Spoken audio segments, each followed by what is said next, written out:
okusharinga video eno n'okuntagira abantu abo njira montagingire abalangirira abambeja basava ne banava then olwo tulika tandika video kale bwabuli azamanyi obutebaza njira ko bazanyo bakomredi mwenna abali ku social media platforms ezenjawulo okuli Twitter mwe bali kukola mulimu gwa ku tweetinga ko buli embassy yonna nga tubanja Ssaabasajja Kabaka n'okubanja bakomredi baffe abali makomera basibwa ku bintu by'obufuzi ne abakatwalibwa nga omuganda Faustin Masaba n'abalamwe namwe bali kukola mulimu gwa bali ku Twitter abali ku TikTok abakola video ezenchuka namwe mbagala nnyo abaana bobuwala n'abaana bobulenzi bana bakomredi abakola video mbebaza nnyo mulimu gwa mukola kubanga luno yalwamu nnyo tulekula ffeka Renso nga tosobola kukola mulimu omu yasongola kina encouraging abantu bangi bajje ku social media ku lw'ensi yammwe enensi yo si ya Museveni si ya Muhoozi si ya Mayiga si ya Besigye Uganda yiyo ekyenjawulo Museveni kyakusinzaako nti ayina emmundu yawamba obuyinza n'amaanyi naye oyina rights zonna nga munda Uganda y'ensi yiyo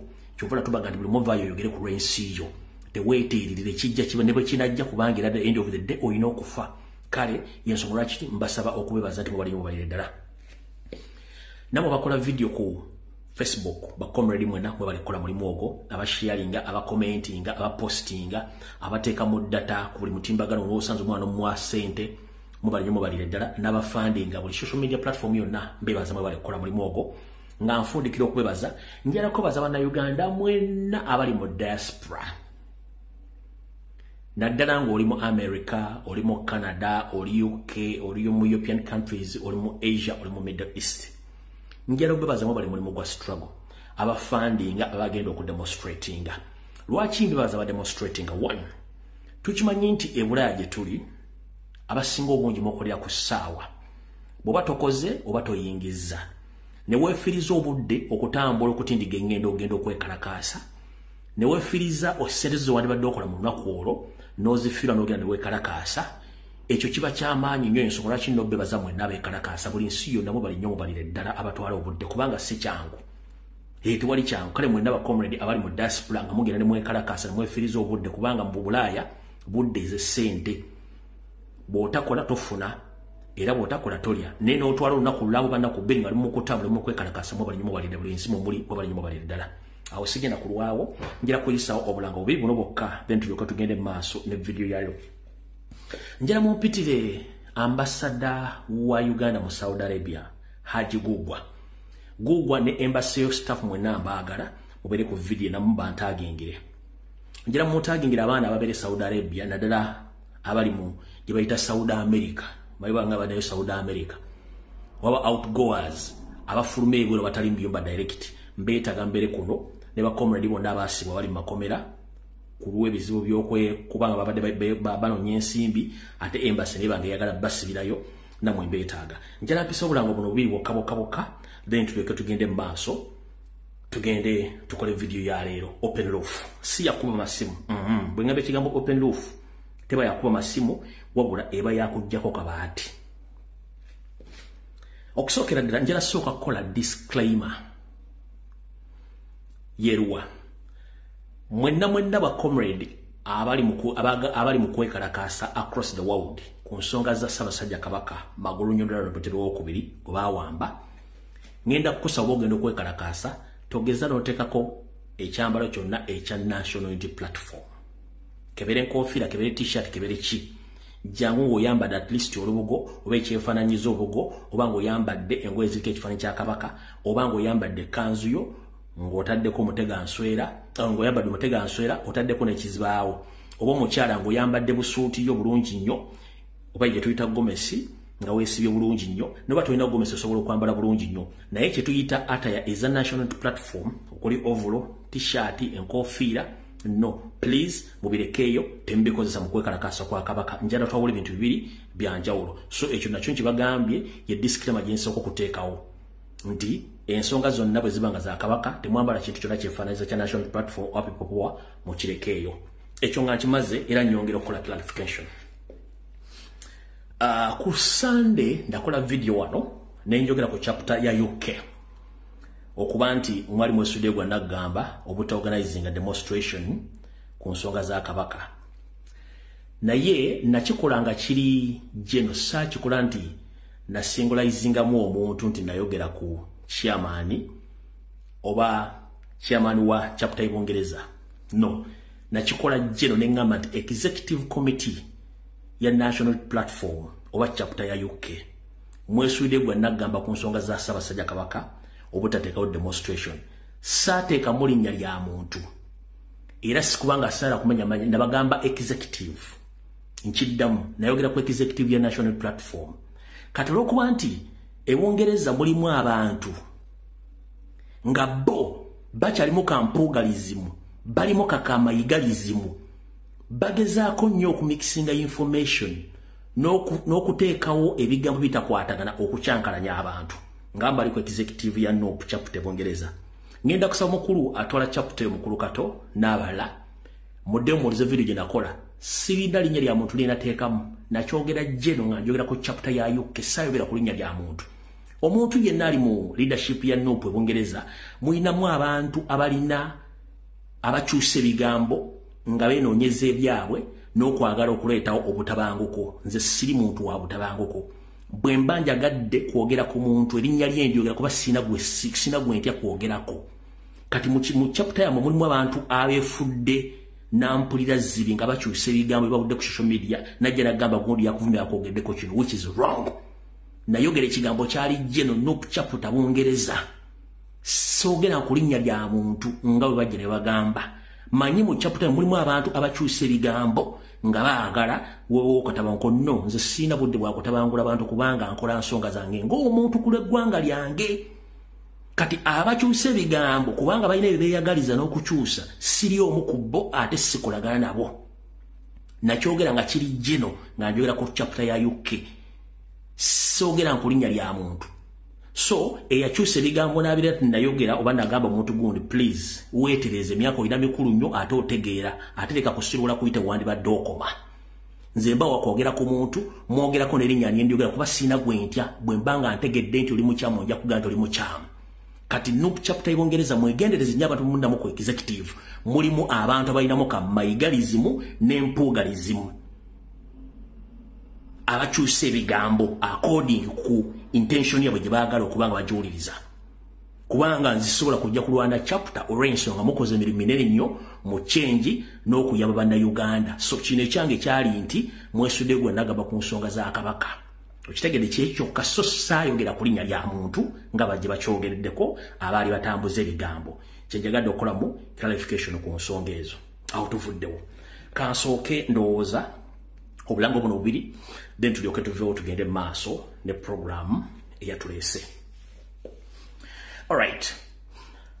Mwenna bannayuganda abawangale mu ggwanga lya Bungereza nina omukisa obategeeza nti egenda kubeerayo okwekalakasa okw'emirembe nga mubanja empologoma ya Buganda Ssaabasajja Kabaka Ronald Muwenda Mutebi II ogenda okubeera nga nakuza omwezi 24 olunaku olwokutaano lwa wiiki eno kujja tandika ssaawa 4 ez'okumakya kugwe saa 10 ez'akawungeezi.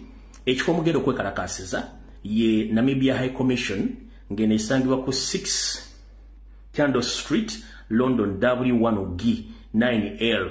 Ejja kuba eyitibwa Peaceful Demonstration to Demand King Muwenda Mutebi is Freedom. Eyo ye demonstration egenda okubeera. Kale mwenda bannayuganda bali Bungereza ngenda basaba ekigambo kimu abaagala Obwakabaka abaagala Ssaabasajja Kabaka muve ku ŋŋambo z'abalangira n'abampejja n'abantu abawagira mayiga simanya abebitiibwa ng'ababuzaabuza nti bumanyi Kabaka nti ali bulungi olwatta ssebo nalumanya baakolawo ki. Nze njogera ebigambo bino mpaka olwaleero mukimanyi bulungi nnyo history wa Uganda ne history wa Buganda ne Bungereza nti ne Ssaabasajja Kabaka Muteesa yafiiraawo era lipotte fulumanga babaga nti yanywa mwenge. Kati kyawukana kitya n'abantu abali abasale bigambo ng'ate tebaagala kwekalakaasa. Kati kino nkubira omulanga mwenna abaagala Obuganda tofaayo nti oli teyazze wagira NOP bataze wagira NOP kino kya Buganda kyakutaasa Kabaka. Olw'ensonga mayiga g'owagira mpuuga g'owagira n'abalala abagamba nti Kabaka gy'ali be baatula mu meeting ne bakkiriziganya ne Museveni nti omuntu yenna yakyusa nationality n'afuuka Omungereza n'afuuka Omumerika n'afuuka mu Canada tateekeddwa kubanga alina kintu kyonna kya bugagga mu Uganda kubanga oba tokyali munnauganda. Omuntu yekka gomuyinawo nga custodian bakwatiridde asobola okutula ku mmeeza n'agikuba ye Ssaabasajja Kabaka kuba bannayuganda bonna bali mu diaspora. Kati mwagala afaazikirire kyentera bagamba baleme basiriwaza mu bantu bali mu diaspora nga bityo baba basiriwaza awo nawo nvuddewo akala mukategede kankadde mulumu kasoma bwe kati. Bring back our Kabaka Mutebi demonstrations. It will take place on 24th of May 2024, time 10 to 4 p.m. in the evening. Venue, Namibia High Commission, 6 Chandos Street, London, W1G 9LU. The peaceful demonstration to demand King Mutebi's freedom. Akarango, Kekano, mwena abagala obwakabaka n'abagala kabaka, please, mujje ne muna abantu basatu. Mulage solidarite, muleme babuzaabuza. Awo tuvuddewo akalanga kasembayo. Kano kagenderye abagala okugerako mu ggwanga ya Canada mbasitegeeza nti eno semere kyagenda maaso nga etegekeddwa mu ggwanga lya Canada. The third annual gender-based violence conference oba semere ejja kubeera mu ggwanga lya Canada ejjatangazibwa mu mwezi 29 omwezi ogw'ekkumi omwaka 2024 ekombekerezebwa ennaku z'omwezi mu December 2024. Omulamwa gwayo gujja kuba gusinziira ku gender-based violence and intersectionality ejja kuteekebwa mu ggwanga lya Canada mu kibuga Toronto ku Airport Marriott Hotel 901 Dixon Road Toronto ku M9W 1J5. Ngoyagala okumanya ebisingawo ku semina eno ojja kuwulira mukyala Dorothy Kajumba ku ssimu ye mwoyo mu ngalo oyinza omukubira ku television omufuna ku WhatsApp eri +1 647 929 0340 mukiddamu. Ojja kufuna mukyala Dorothy Kajumba ku ssimu ye ey'omu ngalo kasaalaba emu mukaaga 47 929 ojja kuba omufuna osobole omubuuza ebisingawo ku nteekateeka ya semina eno ejja okubeera mu ggwanga lya Canada. Kati awo tugenze ngenda bawa akalowoozo lw'ekigulalogi then tuleke tusimbule video nammwe mugenda kutya. Tusooke n'akalowoozo.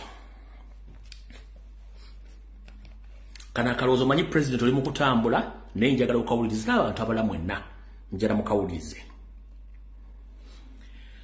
Bakomredi mwena bali ku social media.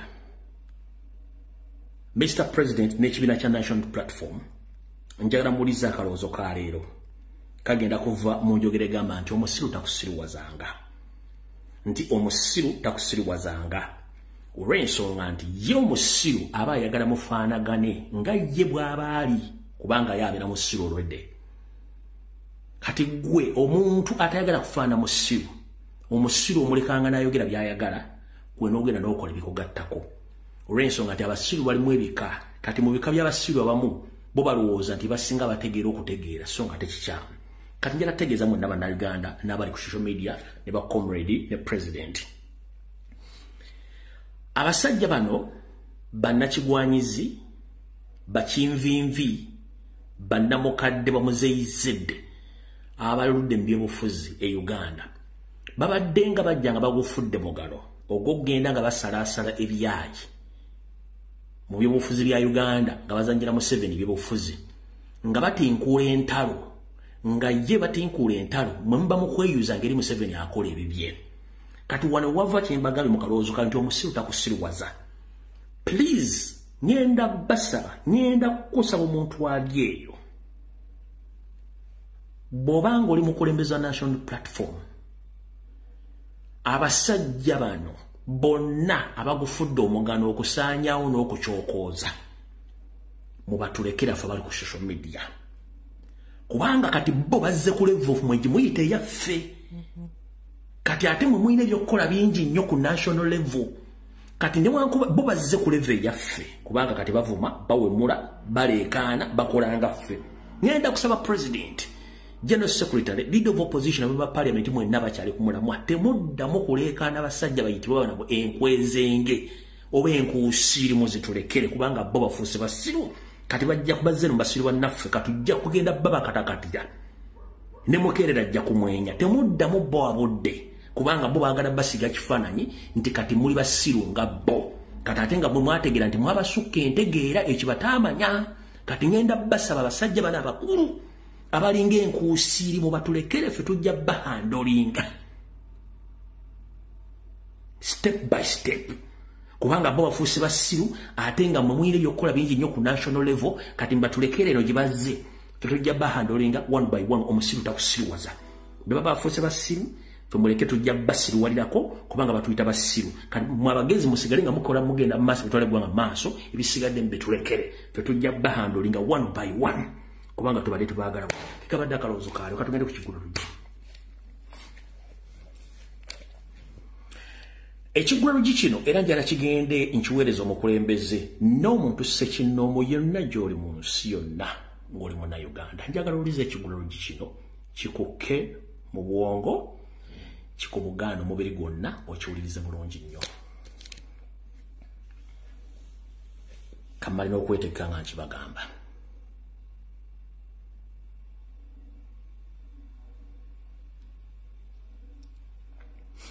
mu kigulalo gikyaliro nkibaweereza mwenna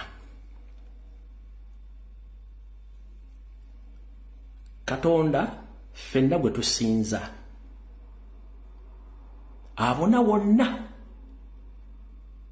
gw'otamanyi bw'afaanana ngwe simanyi bw'afaanana bwe yali atonda ensi eno buli muntu yagimuwa n'agimuteekamu lwa ddembe n'amuwa emikono n'amagulu n'amuwa n'omutwe n'amaaso na buli kimu n'amuwa n'omukka gwassa naye buli kintu kyonna ky'olaba ku muntu Katonda gwe yatonda kiba kirina ensonga lwaki weekiri ku ye eri abantu nga wakula toliko kamogo eri abaazalibwa nga balina akamogo eri abaafuna akamogo nga bakuze eriyo n'abafunye obumogo oba bukyamu nga bennyini babwereetedde kati njala kugamba ekigambo kino weewalanga nnyo omuntu afunye akamogo nga yakeereetedde okuyamba kulungi naye sooka weebuuze gwenyamba gwensanze mu mbeera enayagala obuyambi lwaki abadde mu mbeera eno nga tufaanagana mu buli kimu kubanga gwowonya eggere yali kusambya olugero olukulu nnyo gwowonya eggere yakola ki yali kusambya bw'osanganga omuntu nga muli myaka gye gimu nga ngalo bunani mponga byoya talina kyalina ebiseera bisinga nga tonnamweŋŋanga muyamba weegendereze ne tumanya lwaki ali bw'atyo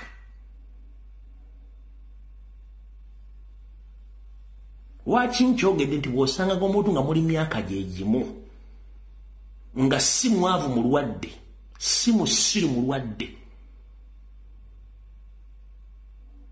obanga alina ebizibu bimuyitiriddeko sooka obuze lwaki alina ebizibu by'obwongo oli bulungi wabeerawo ensonga lwaki kati gwe bw'oyingira mu nsonga ey'omuyambe bw'anaamala okusuuka obuzibu obwo ajja kukusiimuulizaako ettoome kabeera omuntu ng'omusinga emyaka oba akusinga emyaka n'omusanga ng'alina ebizibu naye nga muntu ategeeranga ggwe n'oyagala omuyambe ebiseera ebisinga agenda kukuddiza kye tuyita backfire kubanga tewamanya kiki wali oyamba Katonda abeera n'ensonga lwaki alemaza omuntu Katonda abeera n'ensonga lwaki amma abantu amagezi Katonda abeera n'ensonga lwaki abantu abamu bayiri we bali nga tebasobola kuvaawo era Katonda alina ensonga lwaki gwe yakuwa ng'otegeera oli bulungi buli kimu kikutambulira bulungi naye ng'eriyo bwe wasoma nabo nga embeera yaabwe embi eriyo bwe wazaalibwa nabo ng'embeera yaabwe mbi kubanga Katonda alaba n'okusinga ffe okubonaabona kw'abantu abamu kuzaale nga Katonda akikoze akimanyi nti gwe olina okubeera bw'otyo obulungi bw'omuntu n'emirembe gy'olina n'obugagga Katonda akikuteekamu kubanga akimanyi nti walina omutima omulungi kati muganda wange ali eyo kikuwa ekyokulabirako nti gwowonya eggere yali kusamba lwaki nkugamba ekigambo kino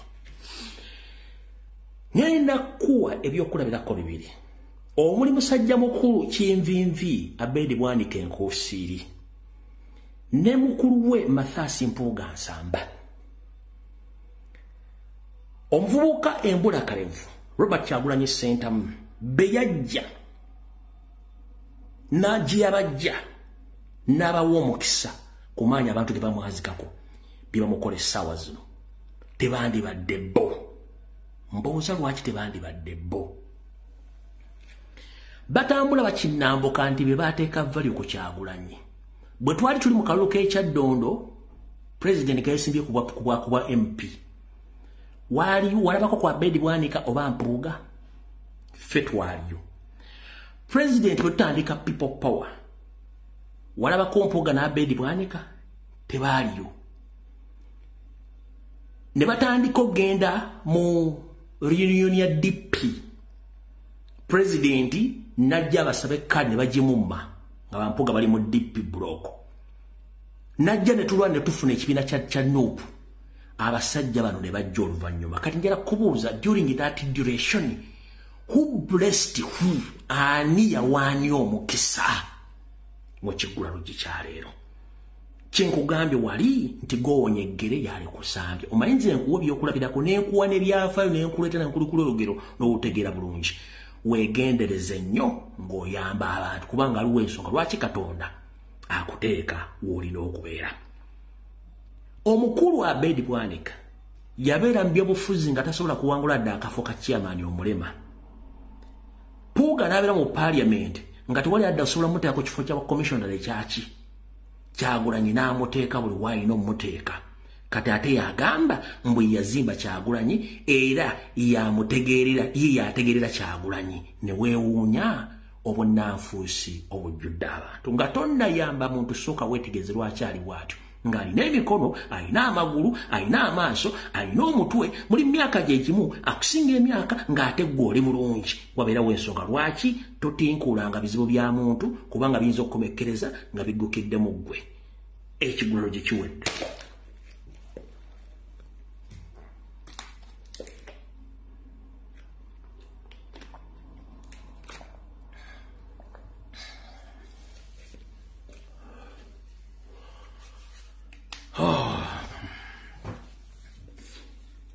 Mukama nyamba video ino ngikole etuuke ku buli muntu yenna agiwulira bulungi nnyo. Njala tusimbule.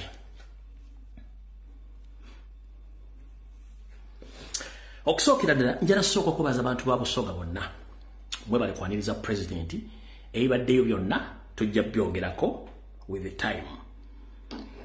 Kati nabasomesa ekigambo kye bayita parallel state. Museveni yakuliyetinga parallel state mu Buganda. Ngeno bakwata ne bakola endagaano tontabalanga nange siri kutabaala ndi wobobba bamataka agotta abantu bokola buli kimu naffe tujje mu Buganda tubbe tetugenda kwogera ku nsobiizo era babaddeyo bulungi. Essaawa zino Ssaabasajja Kabaka ali mu masaŋŋanzira g'ensi naye eri abantu abatasobola kukozesa bwongo bwabwe essaawa zino okutegeera vidiyo etandise. Gwe wenna monna Uganda ali mu diaspora nga bakuwa ekitiibwa oli mwami wa Kabaka mu ssaza erindi mu kibuga Gundi nkulamusizzaako munnange kyebaliko gy'otuusaako engalo. You are under parallel state and you are controlled by Museveni without knowing. Oli mu parallel state era nga oteekebwa nga okweteekebwa Museveni nga tomanyi lwaki.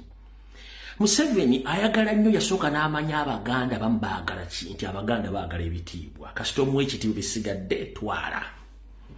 Munnanga Abaganda bali mu diaspora under Museveni's control mu kali ka parallel state yakozesa mayiga nga director w'ebintu bye n'amuteekawo n'alonda buli kyagala n'akiteeka emmeyo kwe kugenda ng'alondalonda njagala oddeyo ku ow'ekitiibwa omugenzi Josh Mayanja Nkanki ojje ku Mulwanyamuli Ssemwogere okujje ku Jebbe Walusimbi osembeyo ku Ddaani muliko wa kitiibwa Katikkiro akyasinze.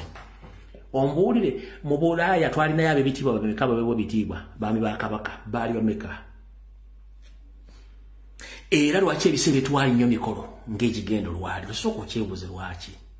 Gwe ekitiibwa kye bakuwadde nti oli mwami wa kabaka Massachusetts simanyi Manchester simanyani ne mwambala amajowero ge mwambala munene munekane kana ngolinga ga father azze kumuki azze kuwolotali okusabisa emisa naye nga weerabidde bakuwadde ekitiibwa n'ogwo omunagiro Kampala bali mu kutwala ttaka lyabika ery'amasaza Ssaabasajja kabaka bagenda mutta buli kimu bagenda kitwala ogenda kuzimbira wane ekitiibwa kyo. That's the question and I need answers.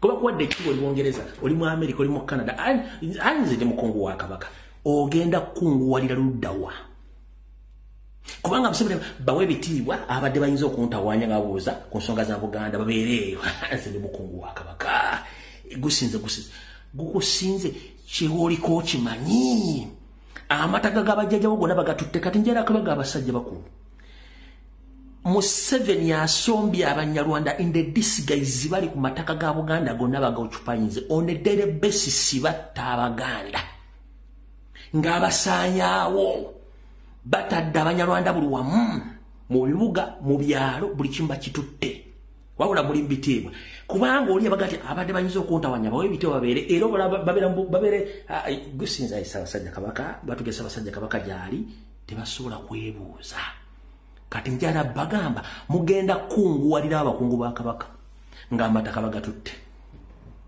kubanga Mayiga bamugamba okukola nti abo bateekeeyo babeereeyo no problem no worries mujja kuba bulungi temufaayo mbadde nkyabatambikira kati mu comrade abali mu diaspora abagala enkyukakyuka bulijjo mbagamba under the parallel state baagala kulwanyisa muzzukulu wa Nambe avuddeyo yekka asembyeyo okulwanyisa Museveni mu bulamu bwamutuusiza wamutuusa okumutta omukolako buli kikolobero kyonna nga Mmengo etandikirwako kikola ngera mubadde muwakana nti Mayiga si yali amabaga wa Mpuuga n'Abedi Bwanika n'akagada n'ekibi kye okusula Kyagulanyi nga bakozesa CBS, BBS ne state machinery. Ku mawulire agaleero njagala muwulirize omwogezi wa Mayiga kubanga Obwakabaka Mayiga abuwamba ngo bayita kitooke byayogedde ku bikolwa bya mukulu Abedi Bwanika byakoze Masaka. Totandika video ku bikolwa bya Abedi Bwanika byakoze Masaka tutandike video nga tesinazanya voice note yeno kasoke ndibavire ku ntono mwebale nnyo kusaba na kusabira president okuba nti yave Masaka. Ekituufu kiri nti baali baaluka olukwe nga Kyagulanyi tayinza kusukka Masaka. Baali baaluka olukwe nga Kyagulanyi tasobola kusukka Masaka. Gye mutamanya byali bingi. Mayiga olukwe luno yalulimu, Ssemwai yalulimu, Mpuuga yalulimu, Abedi Bwanika yalulimu, Muhoozi yalulimu nga bali mu coordination ne mwanyina kuba kazini wa Janet oyo akulira Kasijjagirwa military barracks nga balulimu. Abasajja b'amagye abali mu ngoye za bulijjo baali bayitirivu nnyo kati temwamanya nti Kyagulanyi nga kye baali baagala ekintu eki kye bayita spark. Abaali n'emmundu nga bali mu ngoye za bulijjo baali bayitirivu nga baagala ekintu eki spark ag'owolutalo.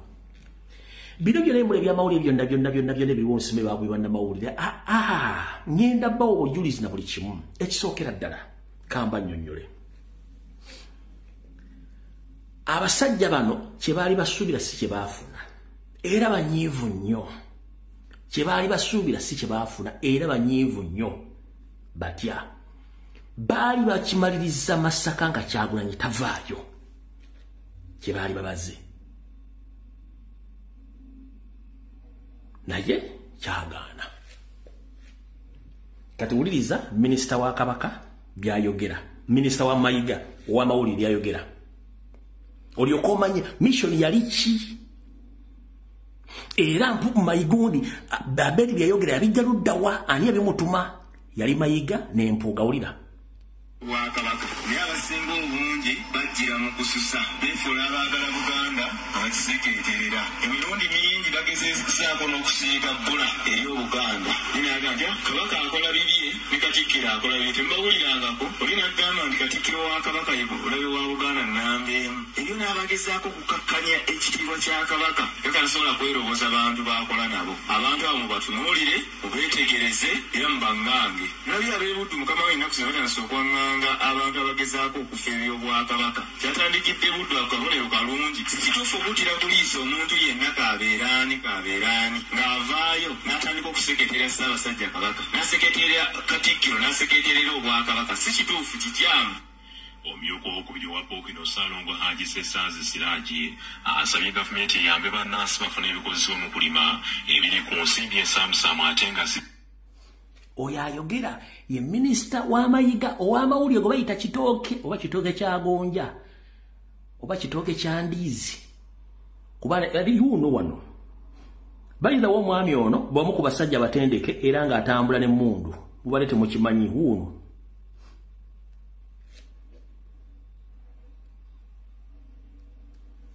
yenna atunula ng'embeera y'obudde oyo emmundu batambula nazo mu kiwato ziizo oyo minisita yabadde ayogera yoyo nno yoyo Kitooke batambula n'emmundu ziizo mu biwato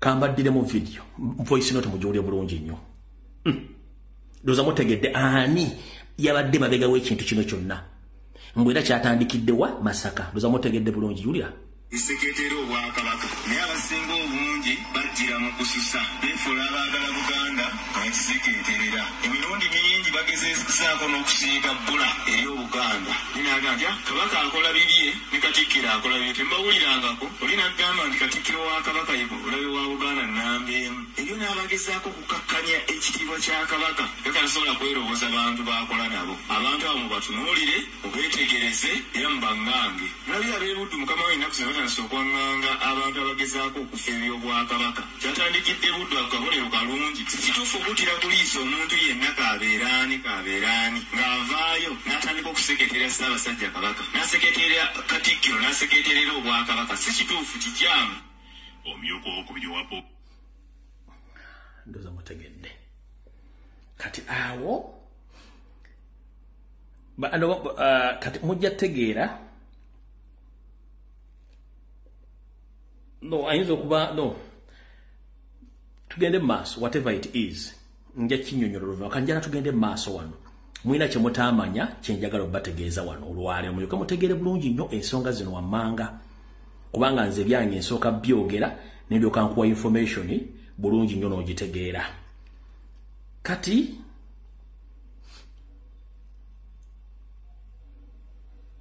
yala tukwata empola maye tugenda mpola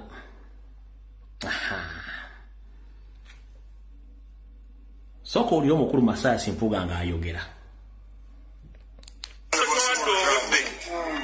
bawulirize bategeere bagoberere baana abaagala okutegeera tujja basomesa ekyokukola basi baagala kutegeera tujja bawalula bwoluzi bategeere ekyokukola otabalwa baluzize mabega emyaka mingi ofunye ababaka 57 mu Uganda yonna mu Buganda olina 55 buli lunaku okeerera kutyoboola bakulembeze mu Buganda nosaako ne Katikkiro obanja Kabaka omubanja ngaani otubadde wabaddewo omukuufu banaalinnya abakulu mu Buganda naalinnya Kagere mu maaso ga naalinnya gogambe nti obanja Kabaka ng'omubanja ekyo kye bayita okulunga olugezigezi twagala mulembe gwaffe gwogereko ng'omulembe gw'abagwagwa tegeera tetuli bagwagwa naye abaagala okukola ebyobugwagwa nawe obudde bwawe bujja kubaawo so mbasaba musigale nga muli bantu balamu omulabe waffe ow'olwatu tumumanyi n'omulabe waffe yeekwesa emikwano gyaffe tumukola ki tumumanyi mu budde obutuufu kansooka enkudde mukulu Demapuuga Mpuuga mu Buganda obwaffe obw'ennono nzize mbasomesera kuba nti Abanyarwanda mwina emputtu ebalinga yammwe n'abagookya bagitangira mpiira ejja ezunga na muliro kyekizibu kye mulina nabagambye no open roof Mpuuga okubeera Omunyarwanda eyo diguli ya busiru nkiddamu okubeera Omunyarwanda diguli ya busiru nkiddamu mu Buganda tukugamba nti teri muntu yenna akwasaganya ku bulamu bwa Kabaka nga si kasujjulubinga n'abataka omukaaga Nennaalinya tasobola kwogera kigambo n'eki. Kati gobojero ndi Kyagulanyi simanyi yayogedde ku nsonga za Kabaka nga Nnaalinya wali otegera lunaku ki musajja ggwe. Otegera lunaku ki? Olya mmere kitu jimma abaana. Era nti gwasomesa mpisa zizosomesa. Gwe muntu asinga okuba omusiiwuufu ensi gwe badde temanyi toli musiiwuufu nnyo. Kubanga okwata n'abakazi. Olwokuba nti muli mu state abantu basobola kuvaayo kuwa bujulizi nga batya okwata n'abakazi, you rapist. Ng'ovudde ku ekyo gwe ganti oli mutukuvu.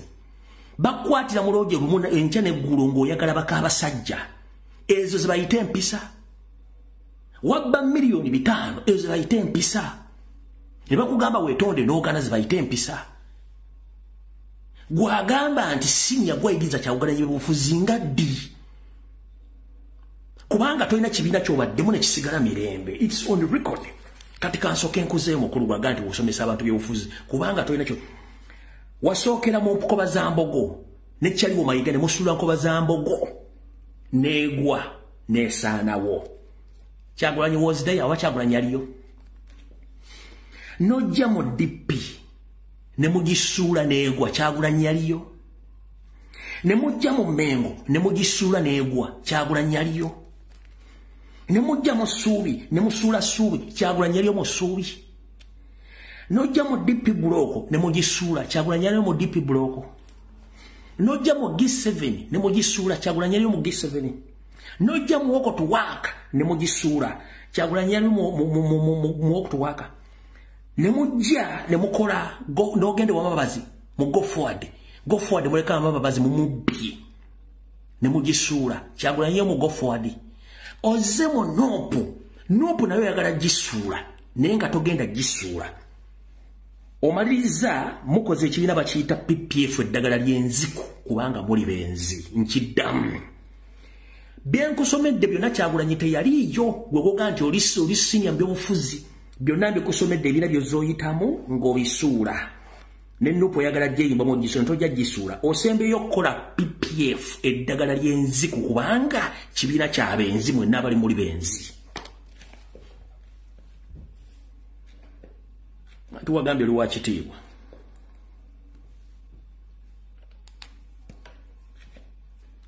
I would really hasten to say that perhaps the motive was political, because how again can I attribute this to anything else?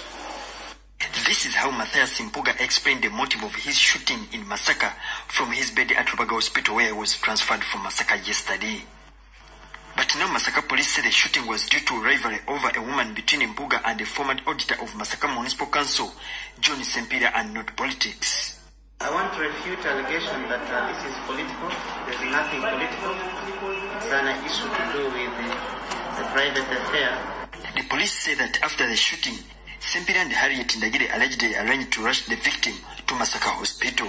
After shooting him and the wife and took him to the hospital together, to the Masaka Hospital.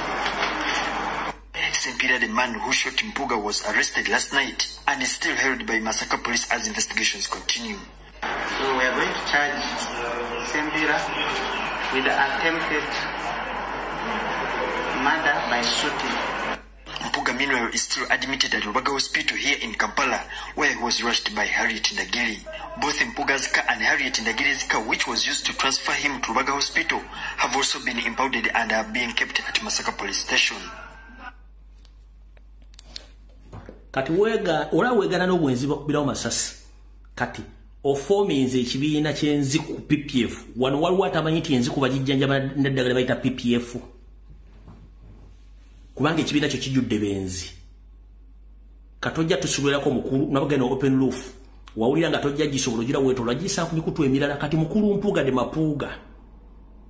Mwegendereze nga mukola data games za mweza politics. Ekyo kibiina kyammwe ekya PPF ekyabalwadde b'enziku kubanga kisaasanya nziku kubanga PPF eddagala lya nziku. Bu People Power Front eddagala ekibiina kyabalwadde ba nziku PPF kubanga ly'eddagala ly'enziku. Toddamu kumanyira bantu. Wine ebizibu bingi sirikira gy'oli.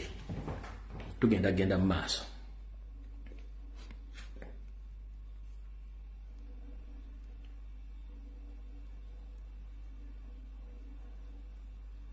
abagambye no open roof. Omanyi okusirika ddagala ddungi nnyo. Ebiseera bisinga okusirika ddagala ddungi nnyo. Naye omuntu gw'osiikira nalowooza totegeera, ebiseera bisinga yalowooza totegeera. Obufaananyi pulezidenti bwe batera omukubanga atunuulidde omuntu bw'ati oba bw'ati, aba yakutunuulira dda ng'akumanyi. Mpuuga Kyagulanyi yali alina waakulindira akutegeera akakafaananyi katunda bw'ati ako, aba alina waakulindira. Njagala bazannyira video pulezidenti lwe yasembayo kubalaale oba lwe yasembayo okwogerera Abaganda lwe baali eruweero, yasonga mu mpuuga. Mwenna temwakola observation ku kintu ekyo, yali yamutegeera ddono kyali ng'alinda bulinzi ssaawa. Njagala mutundye video eno n'ebigambo pulezidenti bye yayogera mujje mutegeere.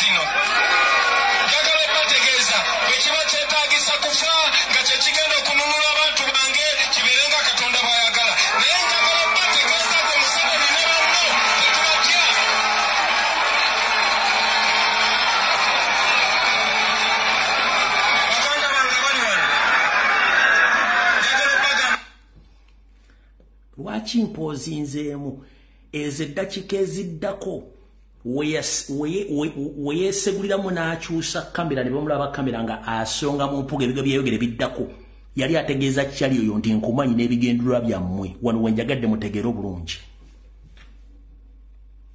Ewaddako wano mwetegereze vidiyo eno mulyoke mutegeere omusajja yali yammanya dda naye nga alina wamulindidde. Wulira.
Abamu muli wano na Buganda n'omukono yagumusongeramu omukulu ng'atunudde n'agumusonge. Mulowooza yali tabamanyi, yali abamanyi, just yali asirise busiisi, buli kimu akifuna n'asirika. Tugenda mu maaso mpola nabaga video yakwata mpola the open roof. President yakola country tour era yafundikira Luweero oyo de Mapuuga lwe yajja. Zamu kitege president yali akimnamuli mu Buganda wano yali akimanyi. He knew before nga akimanyi nti abamanyi bulungi nnyo. Tukyagenda mu maaso. Kati ku bintu ebyagudde Masaka byonna byabaddeyo ngera mu mpulirize bulungi nnyo. Tebyaguddewo nga si biteeketeeke. Olugero lwadde luteeketeeke bulungi nnyo, buli kimu nga bakimanyi bulungi nnyo. Era kyadde kiteeketeeke. Omukyala gw'omuli Juliet Kakando ono nabagambye nti ye mu kwegaba tamanyi jjanzi. Manyi jjanzi bw'ogenda ddikwa lwaki likulekera ekiwawaatiro bw'okugula liyongerayo. Nabagambye enjogera gy'ayogeramu nga yemasagga ng'eggongole siba akabugo. Yandibanga amazzi g'obupiira gamugenda ku bwongo kyovula nti ayasama talina kontrol mu bigambo bye. Nabagambye ku Sande ne bagamba nti bw'oba owulira nga Nuupu y'abasiyazi, please lwaki obeera mu kibiina ky'abasiyazi?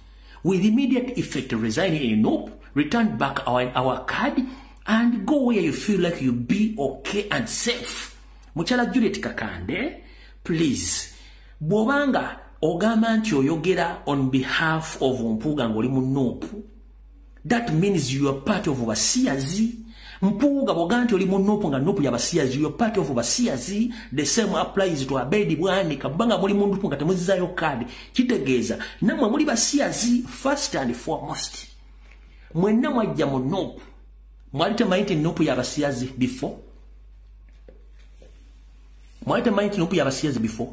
Nga mugendo gijoininga. Mugira bakati. Kati ladies and gentlemen, kamba buli mutegere ekigambo kino wansi wa manga. Ekibiina PPF eddagala ly'enziku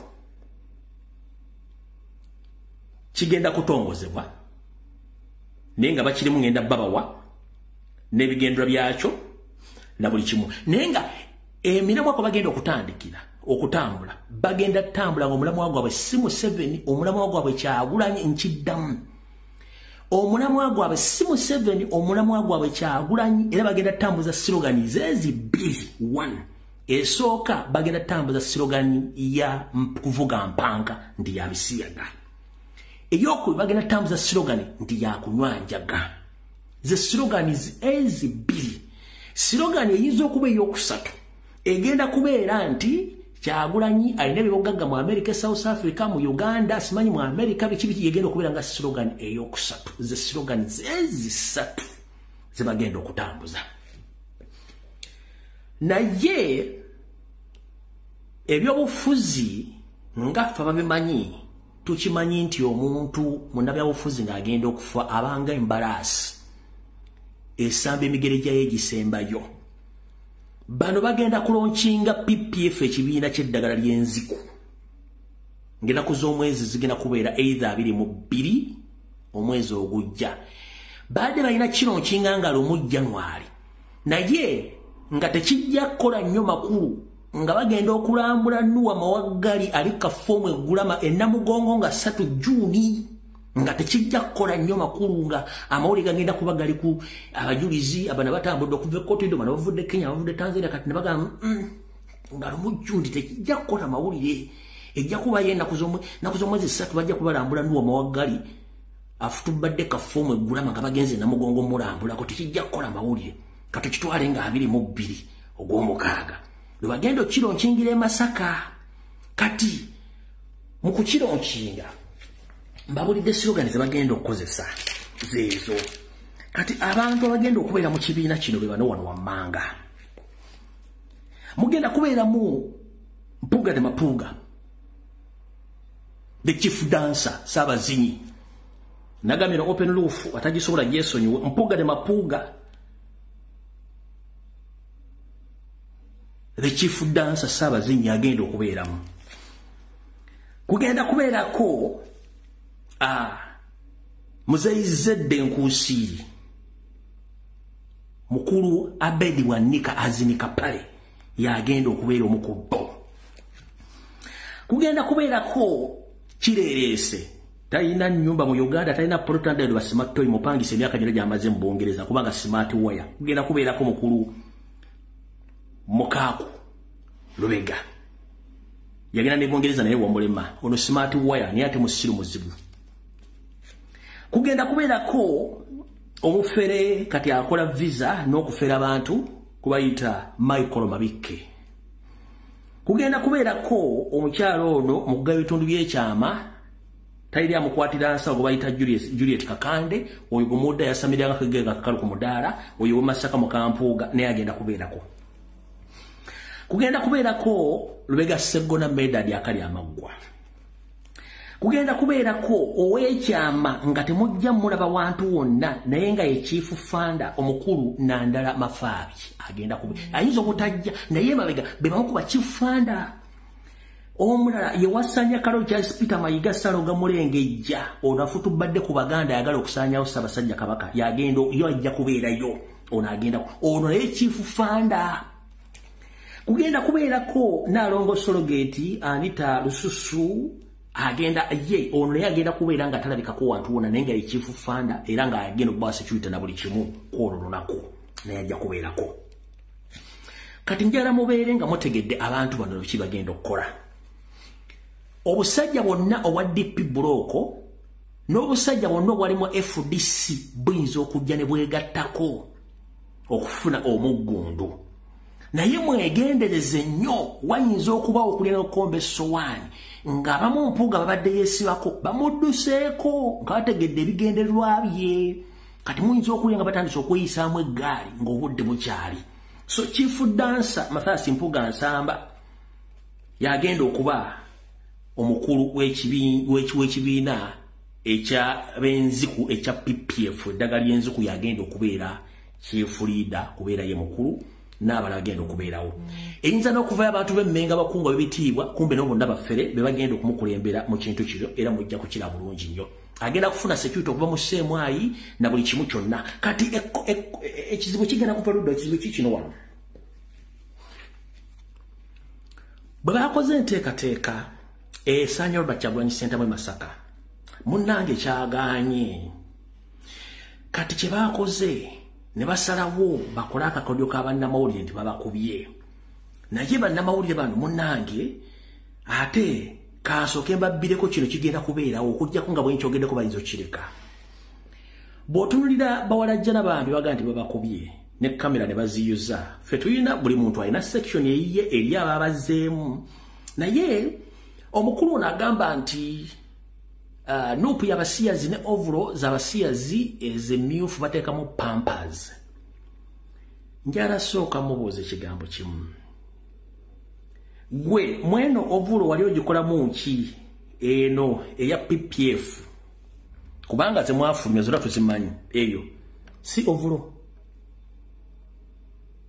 si ovuro kati bakoze zabwe za bbulu ne t-shirt obadde tuzibalaga kati obuzibu buli luddawa bano ekintu bwe kibayiikira basazeewo bakole ekintu kimu kyekiriwa kwe kuseetinga bannamawulire nti babakubya ab'e Masaka naye ekizibu ekiriwo kiri bwe kiti bw'obanga ojja okukola olutalo ojjanga n'obujulizi ensi gye tulimu erimu kamera buli wamu so si kuvaayo buvi abavubuka bano baweereddwa ensimbi n'abakyala bajje bakole okwonoona erinnya lya Kyagulanyi era kyovula bwe bazze tebagambye nti nupu etootendere bagambye Kyagulanyi ababeetondera kubanga their main target is Kyagulanyi Ssentamu oba mufuna bulungi their main target is not nupu but Robert Kyagulanyi Ssentamu ng'omuntu wemboliza munnamawulire yasomako P1B Kyagulanyi gwe mugamba abeetondera ku ki ku nsonga kikuba tewali yabakubye okusinziira nga muganye okufuna Kyagulanyi omukuba amasasi mwatudde ne bakama bammwe bampuuga n'ono Juliet Nakakande n'abalala ne muyiyawo mubateekeko bulakamero yaki y'okuba nti bakubi bannamawulire naye kansooke nzannya akatambi kano tuwadde sale ya nnaku 2 zokka ng'obukulembeze bwa National Unity Platform buvuddeyo ne buleeta okwetonda okuli mu buwandiike ate ne buleeta ne plan butya bagenda okubanga okusooka baliyirira bannamawulire bannaffe bano ekyokubiri nga bajjanjaba ab'amawulire abakoze eki abalumiziddwa tetugenda kubanga kino tutunula butunuzi twetaaga okubanga bavaayo n'enteekateeka ate batubeera n'otubuulira bano abasiiwuusa empisa nga bakola nabo bo bagenda kubanga babakwasisa batya amateeka ffe bannamawulire bannaffe abamu abalumiziddwa bamaze okubanga baggulawo emisango ku poliisi ez'enjawulo okusookera ddala mu disitulikiti y'e Lwengo gye babalumiriza naye tugenda mu maaso ng'ekintu kino tukikubira ddala mu mbuga z'amateeka okusobola okulaba nga tufuna obwenkanya kubanga amawulire mulimu fe okujja okubanga tujja mu kifo wabadde obuzibu tuba tetuyambibwa buyambibwa guno omulimu gwe twasoma ate tuwa national service tetugenda n'omulundi n'ogumu tuwulira sabiiti ejja oba enonga evuddeko omukulembeze wa National Unity Platform agenda kutandika okutalaaga ebbendobendo eno ery'e Masaka teri munnamawulire n'omu bw'ati ng'ava mu region eno ery'e Masaka agenda mukavalinga agenda kukavalinga nupu activity yonna nga tetufunye kwetonda okw'obuwandiike nga tetufunye clear plan bagenda kuliyirira batya ab'amawulire abalumiziddwa. Ebigambo byaffe ebyo tubyogera nga tetubiddamu tubikakasa. Kati amanya go sigategedde mukulu Kalevu Kambuzi yenjo kuwa eyakulidde olukungaana luno. Mukulu Kalevu Kambuzi eyakulidde olukungaana luno ekisookera ddala bannamawulire mu Uganda okujja okavalinga wona mu kavalinze ebiseera ebisinga bamala basasula oba bamala bakubira masimu okujja okukola omulimu gw'okukavalinga amawulire. Ompulira bulungi nnyo. Ekizibu kye mu misinga mmwe bannamawulire abamu naddala mu abalowooza nti muli e Masaka mulina ekizibu kimu kyekiriwa emitwe gyammwe mwajazika. Mukozese ku mitwe gyammwe mwesaagala mufuuke entamu gye bafumbamu obufumbi nga yo tesobola kwefumbira. Tukimanyi mu Uganda munnamawulire okujja okukavalinga eggulire amala kuweebwa invitation oba kubibwa ssimu najje ne bamusasula. Kyekisookera ddala. Ekyokubiri Kyagulanyi tagenda kuwandiikira bbaluwa ntwako kuba satannako kubako tewali yabakubyeko. Bye mwakoze biibino ensi yonna ebimanyi. Kati bwoga nti baakubye omuntu baakubye munnamawulire sebo kuno ku social media bano nno beewamwe Masaka. In fact kati kansooke nkulaga akatambi kano osooka kategeere. Ku Abedi Bwanika ne Mapuga the chief dancer singa badde bayina ekintu kyonna ekyekwasaganyiriza ku video nga bakuba omuntu engumi bakuba kamera wa singa bakajjayo dda naye because tekaliiwo. This was the incidence oba kino kyekyabaddewo era edi muntu nayingira mu nsonga zino nga tewali muntu yego bakubye era mugenda kulya omwana omulaga ati temugeze ne mukwata ku bamawulire kati bwe bayaga temugeze ne mukwata ku bamawulire ani gwe baakutteko.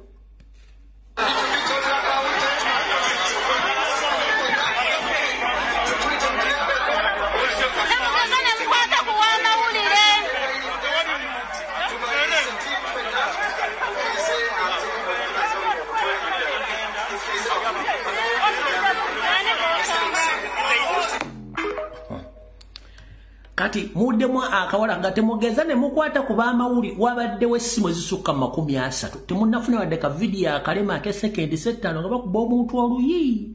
Mukulu Kalevu Kambuzi ne gurupu yammwe kanziremu akatambi kano nga mmwe kennyini mu gurupu yammwe mulimu agamba temugeza ne mukwata ku bamawulire ani gwe baakutteko. Mukulu Kalevu Kambuzi tambuza video tennatandika.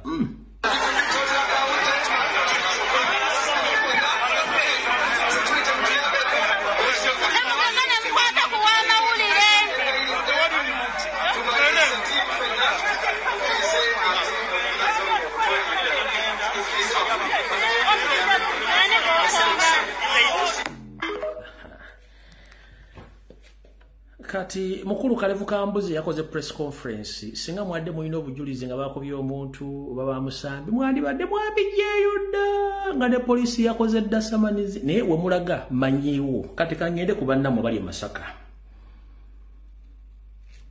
naye kansooke mbawo ono Kafulu mukulu ali muzungu eyabannyonnyodde gwe tukedde okupostinga kubanga ne wamawu ali bifaananyi mukwasi wa video era munnamawulire. Yakagula yayononeddwa yonna abakumi ba Kyagulanyi kwotadde n'okumuyisaamu ensamba. Kuno ku social media kuliko balooya abalamuzi kati looya ntuuse kamera eyo nnyabo gy'ogamba gye baakubye ne bayonoona tosobola kusikako lenzi eno, tosobola kusikako lenzi kuba tevaako. Lenzi eno ogiraba yerookinga bweti kati bw'oba ogijjako olina kukwata line ppeesa oliraba noonyoola bwoti n'ogijjako kati munda bw'ogamba wayonoonese luno olulimi mweruli olulaba bw'oba ogizzaako era onyoola bunyoozi bwoti omala giteebako n'ogizzaako oli olanga ekoona ne bw'okola tasobola kusikako lenzi eno. Lwaki mwagala okubulakemairinga biki bye muyisaawo? Ffe tuli mu field bino ebya kamera tubimanyi. Tosobola lenzi eno olina kunyoola olina kumala kukwata line ppeesa oliraba tosobola kugijja kolimba. Mukulu Kalevu Kambuzi ne banno mulimba kamba we bannammwe ab'e Masaka era bannamawulire ababategedde ku meeting ye mwaddemu n'empuuga n'Abedi Bwanika nga mukola enkweza mmwe ffe tugenda mu maaso mpola mpola. Nempulira nti waliwo ne kamera eyayasidwa ekitabaddewo bannamawulire babaddeyo basatu ate mu kubaaniriza nze omu ayabawadde lebunke mu kuvaayo nga tuva okuziika badde basaba nze kennyini mbaleeteko mmotoka gye natambuliddemu nembagamba nti nziju kibaŋŋambye nti tukubiddwa twaleko mu ddwaliro oba twale ku poliisi bwe bamaze okuvaayo akawungeezi basinkanya abakulembeze e Masaka abalonde abali ku mutendera gwa Palamenti babadde basatu bye bayogereddewo byonna byalaze bulazi nti olwavudde mulaalo eyo ne badda mu kafubo abaana abamawulire bulijjo betukolagana nabo ne babakoze sensori nti mugende mutuuse press conference nga muvumirira ttiimu ya Kyaggula. Tukimanyi tebeetaaga ttiimu ya Kyaggula ne Masaka mujjukire tuleme kwerabira baasooka kuwera bukofiira mu Masaka kineewuunyisa tukyagwamu kati baweze ovulo mbuza abasiyazi ate nga naye ayambala ovulo.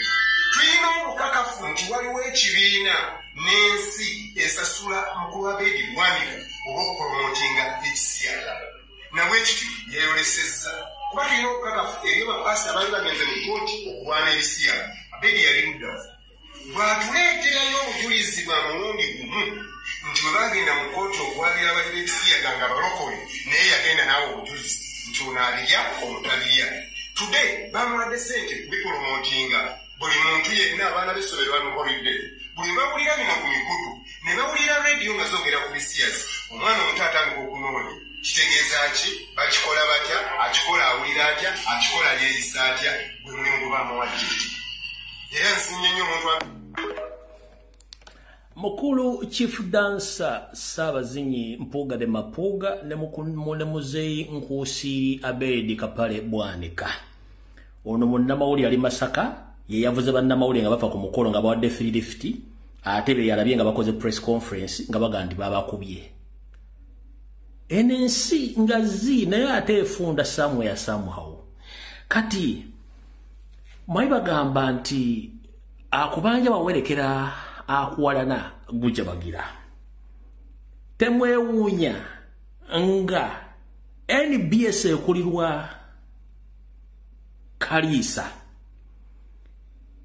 promoting ekintu kino netukano kitwala mu Uganda Human Rights Commission ewali mukyala Wangadya ewunzise mudakika nga ane mabega NBS kennyini eva ku posting ekiwandiiko kubanga yeri mu kintu kino posting ekiwandiiko kino mukirabe NBS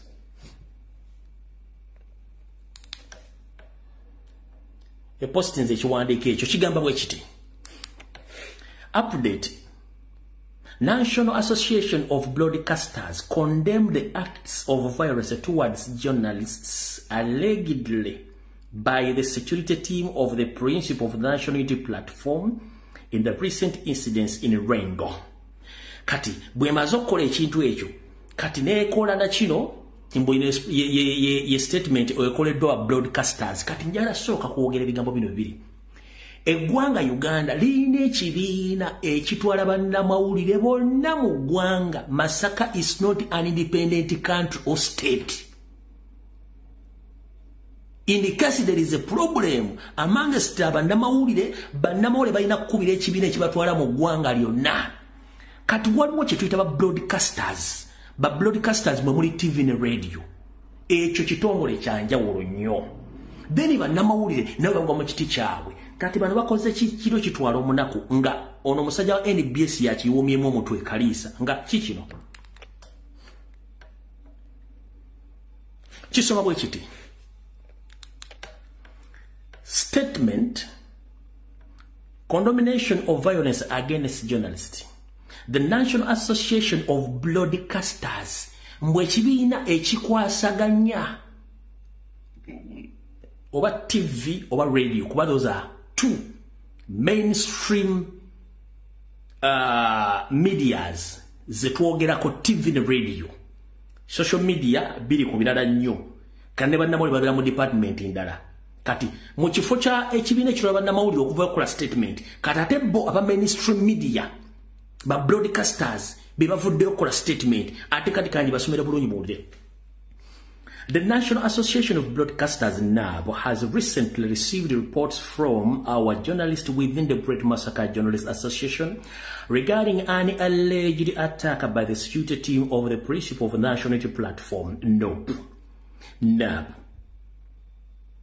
Uniquely condemns any act of violence against journalists and media personnel. Such actions are not only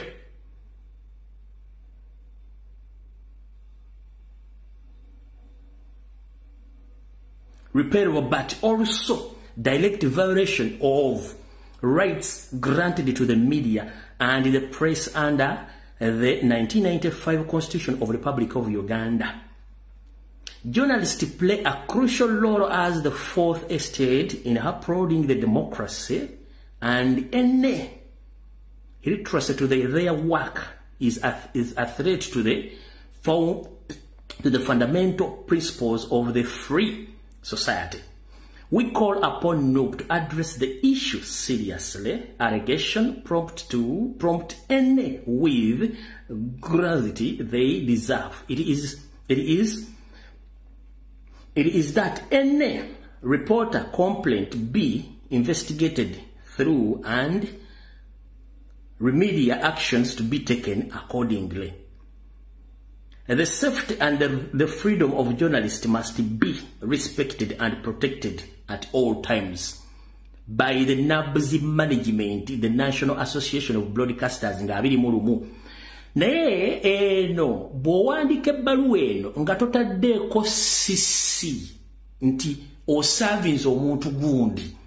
Bagundi abagamba nti mwasoma mulina zi PhD zi masters, bw'owandiika ebbaluwa ng'eno nga si kiro kitwala omunaku oteekako nze agiwandiise tugiweereza omuntu gundi ne gundi timulina gumugiweereza kati mugiweerezaani. Bino byonna tukimanyi bulungi nnyo nti Kim Kaliisa with the help of Mayiga PPF eddagala ly'enziko ekibiina ekipya ekikulira Mpuuga ne Abedi Bwanika mumuvuga ekintu kino. Temwewuunya nga bagenze mu Uganda Human Rights Commission okuwabayo omusango very soon kijja kuba bagenda kikozesanga ekyokulwanyisa olw'okuba nti kiri kyaganye. Era NBS yebirimu ennyo tonakiraba ku NTV tonanyira kubuka editwa kiri ku NBS nabagamba Natasha Broadcasting Service is a failed state media nga baji investing billions of money. Even nekizimbe kye balimu babba kibbe kya Gordon wava muno tebalina kye balina buli machine eri ku NBS sente za muwa musolo nekizimbe revenue yamala kiwamba kuwava muno ne TV ne babitwala kati you own nothing and you have nothing apart from promoting Museveni. That is it. Kati njagala mugende muwabe wanagadi osimanyi nangadi asimanyi wangadi kuba ntegeddeko tumugenda kitomo kikyuse waggulu eyo katwagala bagamba with immediate effect mwatu wadde na kubiri simeuveemu etole. Let me tell you one thing. Twakola campaign okuva ekyaddono nga tetulina mainstream media. Netukola politics waffe netutandika people nga tetuna mainstream media. Netufuna NUP netulwana nga tetuna mainstream media. Netugenda mu campaign emyezi ebiri nga tetulina mainstream media nga tukozesa social media platforms zaffe zonna. Nga tulwane mainstream media. Kati gwali Masaka agamba ntogenda kavalinga mawuli ga Kyagulanyi ani abadde akusabye nti okavalinga mawuli ga Kyagulanyi oba aganubu. Lwaki abantu be Masaka abayazika emitwe gyabwe mwefula nti muli more important than other people in the parts of the country. We the people of Masaka, no, please. Tumanya abantu be Masaka bampisa bakitiibwa naye ate muleme kuvaamu nkwezenge zitandika kuwona kitiibwa ky'e Masaka. Masaka mu bitundu bya Uganda ebirimu abantu abategeera ne mwajjamu akabana akatalina magezi akatandise okuwona ekitiibwa kya Masaka mbu tetugenda kavalinga ngaddi wali okavalinze mukulu kalefu ngaddi bw'okavalinga mawulire ga Kyagulanyi mbadde nga nti Kyagulanyi content wa Uganda across all social media platform ne mainstream medias bw'oba tosobola kwogera ku Kyagulanyi toyina information. Boba tosobola kwogera ku Kyagulanyi toyina information katoyala kungamba nti mugenda kubira ku TV na uli nga temugenda ku Kyagulanyi. Nze mbuuza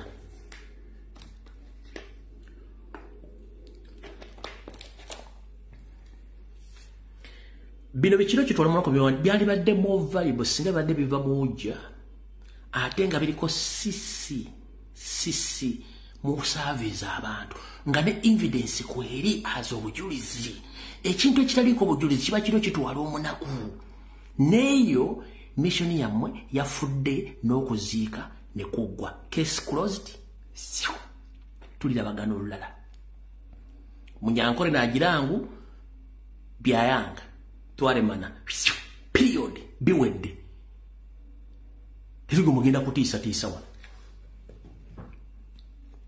wano Museveni bwe yakuba bandamuli batta mwakola ki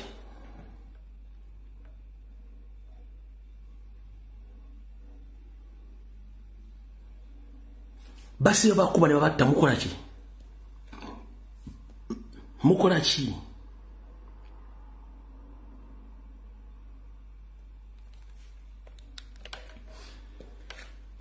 sagala bateke mu programu sere cow and educate a cow tunde ento werere ente sagala mufuke ente nkiddamu mwe basajja bali Masaka bamusagala bateke mu programu sere cow and educate a cow tunde ento werere ente kati mutandise kufuka bamukuba mu Masaka tsime news kolera kasasiro ku mu association mu associating abichi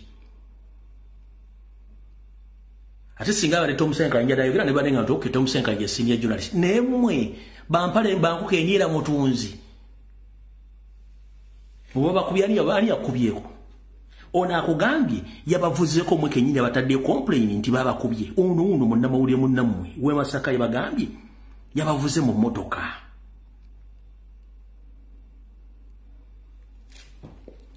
kanka badire mu katono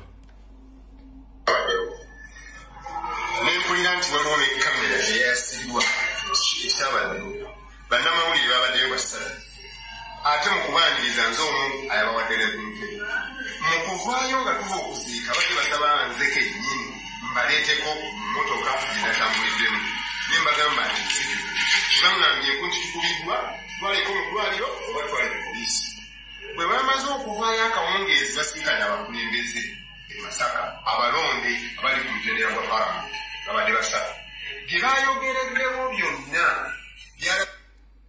bwe bavudde mu meeting eyo bwe bavudde ngona amazo bavugako basinkanya abakulembeze basatu abali ku mutendera gw'obwaki gwa parliament bebaluwa kuliko chief dancer Mathias Mpuga Nsamba kuliko Juliet Kakande ono mukuga bitundu bye kyamatalina mukwatira nsawo then ne kubeerako mukulu Abedi Bwanika Kapale era wano nga bw'obalaba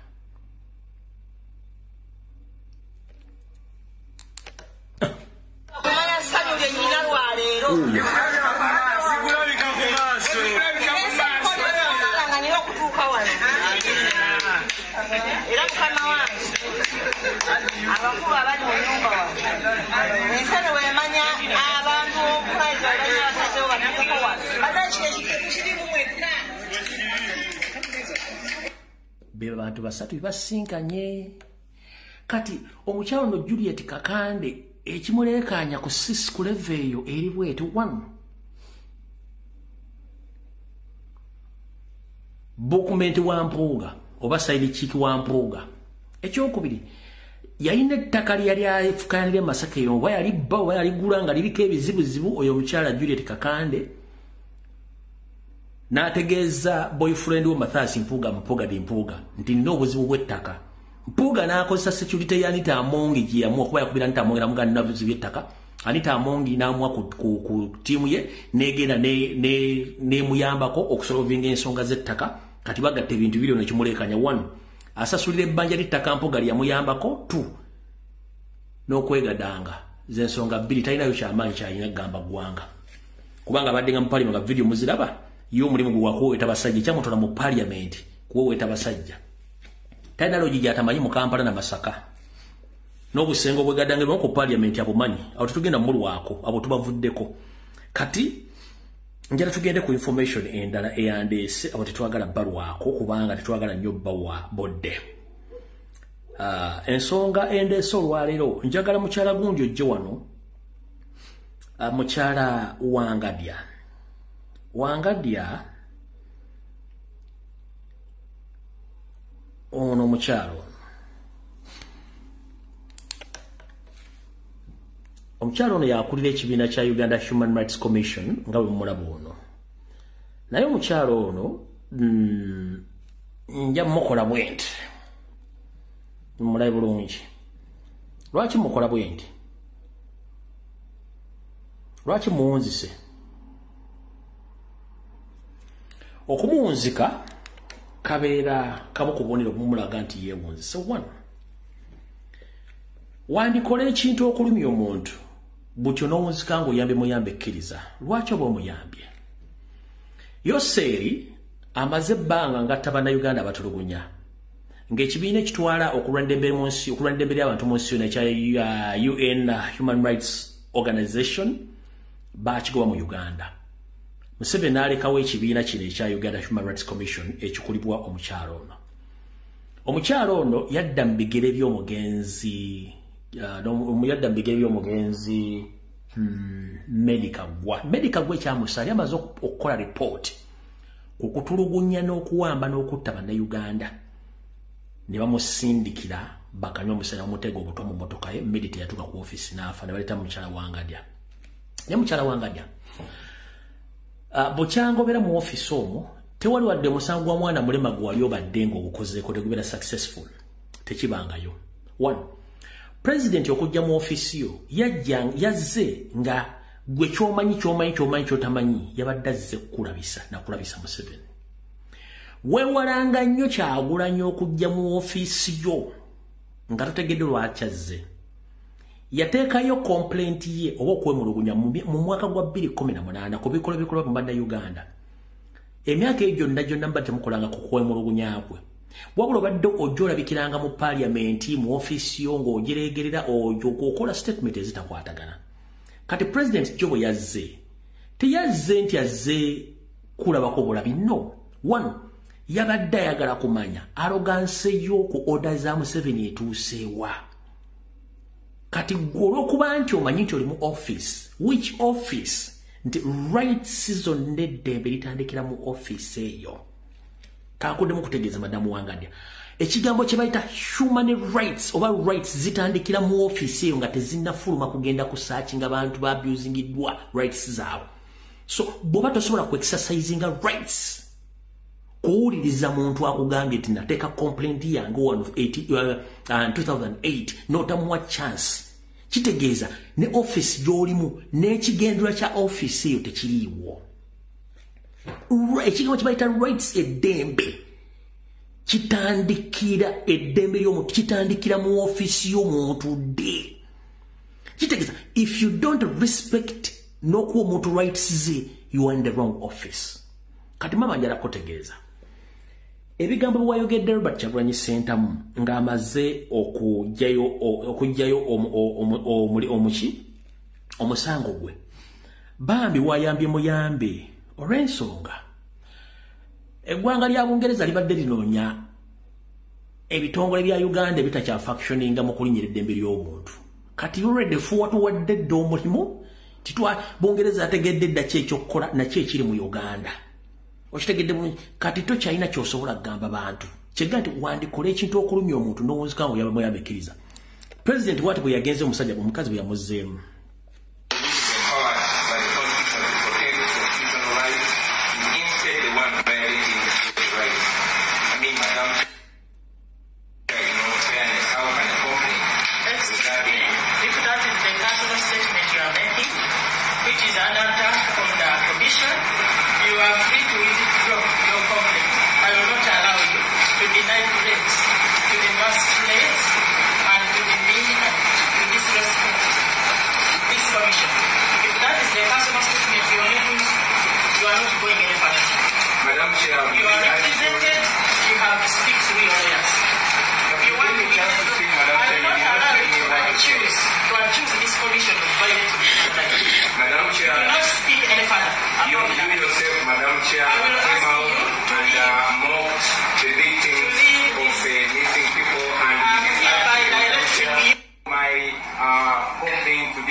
Chair, this is supposed to be the Uganda Human Rights Commission. And I want you to go on record telling you this.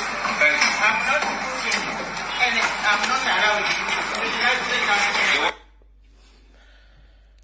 Madam Wangadia, ekisookera ddala simanyi baakuwa omulimu nga tamaze kwekkeenya. One, omuzungu ogenda okuwa omulimu amala n'asooka n'akunoonyereza application gye wakoze n'akunoonyerezaako background yo gwani okuteeka mu kifo ng'ekyo.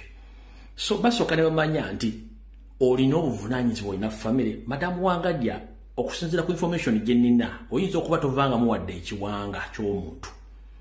Already eyo statement eri obulamu bwo eba nfu. You are not supposed to serve any government office kubanga olina ekizibu ekikulimu ng'omuntu, olina ekintu ekikubulako. So already obogera biased ng'olina ekintu ekikubulako. For example, muganda ffe Isma Olax yakyogeranga lunye nti bino byonna bikola naye n'ekimuluma okuzaala kwagaana. So if I'm not mistaken, olina ekizibu ky'okuba nti tozaala. Eyo nayo disadvantage ku bulamu bwe. Ekyokubiri, olina obulemu ku mubiri, oli wandali. So tuteekeddwa okubeera mu ofiisi eyo nga yeetaaga abantu okulaba ennyo, okusoma empapula n'okwetegereza ennyo. Subira muntu alina ndali kubanga oli mu ofiisi eyo. Olina okubeera mu ofiisi olina okubeera Minister of Gender. Ewaliwo ofiisi gye balabirira abantu abalina disabilities. Kati omuntu alina disability nga gwe okubeera mu ofiisi, oli mu ofiisi nkyamu, already olina effects bbiri. Olina endali kyegisooka, toteekeddwa kuba mu ofiisi eyo. Ekyokubiri, I'm sorry to mention, obanga tozalangako mwana, ekyo nakyo ku-affecting okubanga okola bulungi. Ekyokusatu, kati bw'ogattako Sarah Coward Educated Cal System, Museveni gy'abataddemu nti student owerera ente, tosobola kusavinga office eyo. Ekisookera ddala, kabeere mulamuzi awo omukisa omuwawaabirwa okweyogerako kasasiro yenna n'awandiika wansi n'amala n'amuddamu.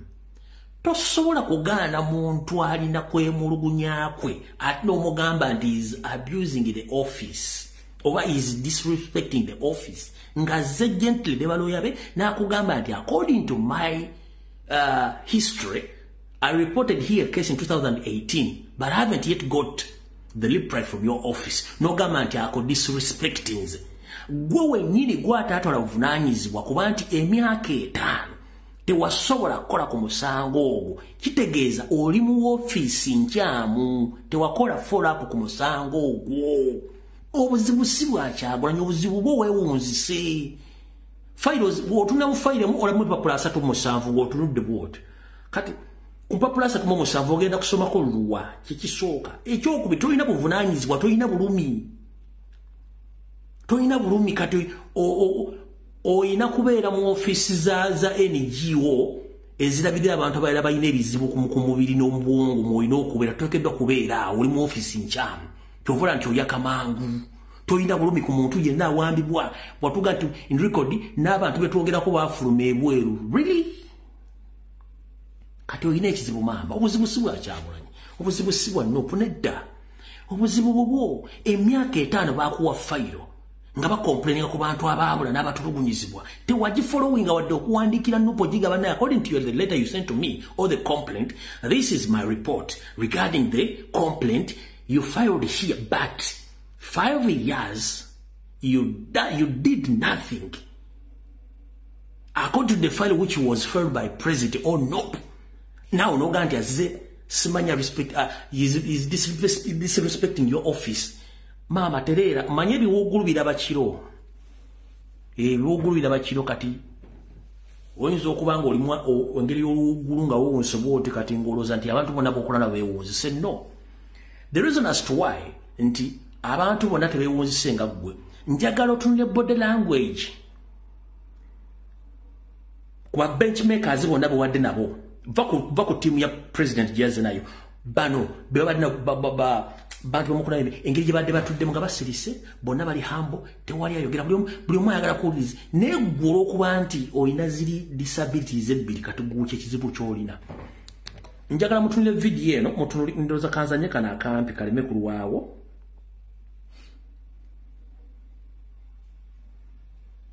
kanzanye kana akampi mwaddemu abantu basatu badde ku side ye but babadde nga batusirise batudde bulungi balaba ensonga basirise naye yolo okuba nti yeewunzise wulira Madam Chair, you cannot speak any further. You yourself, Madam Chair, came out and mocked the victims of the missing people, and I hereby withdraw my complaint to this commission because this commission lacks the impartiality, it lacks the independence. Where is security? Madam Chair, it is alright, but it is before the word. I'm directing you to leave. Yeah, it's alright, most of that. Security, come and take him out. Sure, I will leave, Madam Chair. But it's clear that I've withdrawn my statement because... Madam Wangadia, in the protocol of the safety, according to the Constitution of Uganda, you are entitled to call security in that office if a complainant became violent. Ompulira bulungi Madam Wangadia. Okusinzira ku ssemateeka wa Uganda ne mu office mwotudde ekitabo ekiwalayira nga okikubamu okirayirirako. Toteekeddwa kuyita musirikale yenna okujjako ng'omuntu g'olina mu office afuuse wa bulabe oba agenda kulwana. Walabyewo ekikolwa kyonna ekyokufunya engoomi olyoka oyite security. Tobula nkugambye nti olina mental disability kubagana amaaso tegakwatagana bw'osoma fayiro mulimu empapula 38. Kizibu kye mulina mu abantu baza tumwasoma nengo bongo mulina muto oteekeddwa okuyita security in case omuntu g'olina mu office oba mu chamber afuuse violent oba afunyize ebikondo babusagudde ku meza, then you call in security. Niyo omuntu atudde ne balooya agenti I'm withdrawing nti I'm calling in security, I'm ready to get that is a public office. See, that is not your home. No, mulekera wakamanya. Si nyumba yonto oyita security, no. A public office, government property. Atenga government be bantu kulwa bantu eri abantu. Mulekera mu abafula ati mwasoma nga temutegerera koddala. Common sense is common, but not to everyone. Mu abantu abafula ati mwina PhD, masters mu musingo obusiru. In fact, wabazanga nnyo Katonda okuba nti omuntu yasoma tomusembera kuba bonna basiru. Ngera kubuuza mukama yakwo omulimu ogwo Museveni adegana degree.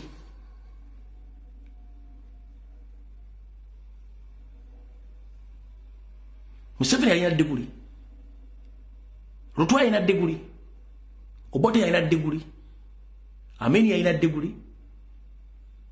Ndoza Kisuru Konga binayisa bwe alina degree.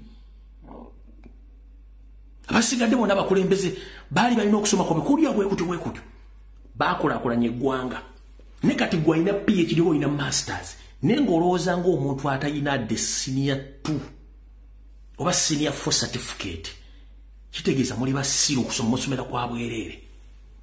Alina kino kanki bagambe gwe mwana Uganda aliyo mpuliriza bulungi, never associate with the so-called learned people. Tebayiya, no. Tebayiya kono na kunorumu. Ojombuli ya CEO mu nsi yonna nga ali mu Forbes magazine nga bamugagga nnyo mu nsi yonna nga alina masters wa PhD. Bonna ba CEO bagagga bali Forbes magazine bali average senior 4 to up to senior 6 bali yawo tekuli alako PhD mwa alina masters no. That's why tosanga balina masters ate bagenda kusaba omuntu senior 1 drop out.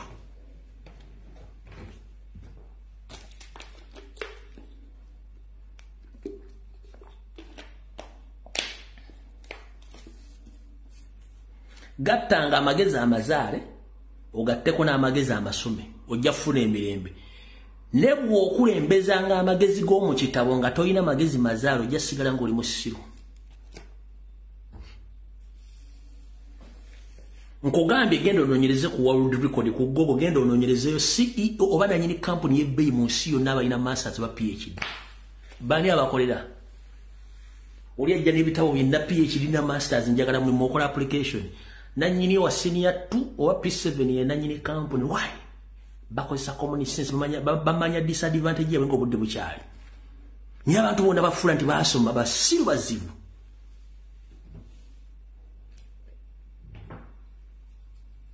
kati mwekibatawaanya generation ne generations embadde mujja muyitamu nga mulowooza nti mmwe muyina okwogerera eggwanga n'oditegeerera at all levels nga mulowooza bannayuganda tebasobola kwetegerera ne kwogera nsonga zikisinga obatawaanya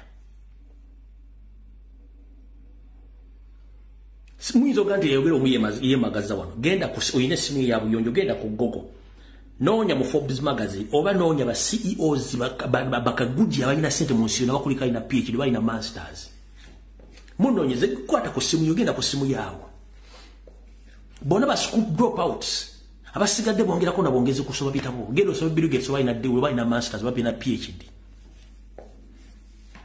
naye bakola mu kampuni zaabwe bwe balina PhDs masters ng'asobola okufaalinga nti nkufaalinze genda nenga nyini chote yasoma genda mu Kampala abantu basinga okubira bananyini akedi tebasoma bananyini makampuni basinga okuyite basoma abayina emirimu mu Kampala bajiga batebasoma genda nonyeza business community mu Uganda abantu batononya bayina mu degree batononya basigadde bonna ba P1 P2 P7 P6 bonna ba senior 6 ba dropouts be bali mu business badukanya economy ya Uganda kubanga bamanya bakozesa mutwe mumukozesa theory according to this theory this and this kyovula muwandika sine mutubbiro mu busimu muwandika amatu busimanyi mune mutandika okko ebintu byekiye mutandika okuvula ebintu byeki mutubba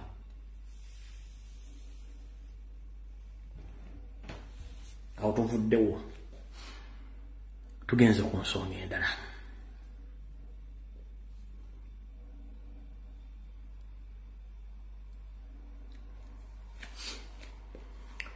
buno bakanjala busindikira bana Uganda mwenna oba oli mu diaspora oba oli mu Uganda oba oli loddawa buno bakanjala mbusera mutee ku TikTok oba ku mitimbagano gyonna mu Uganda okwetoola eggwanga lyonna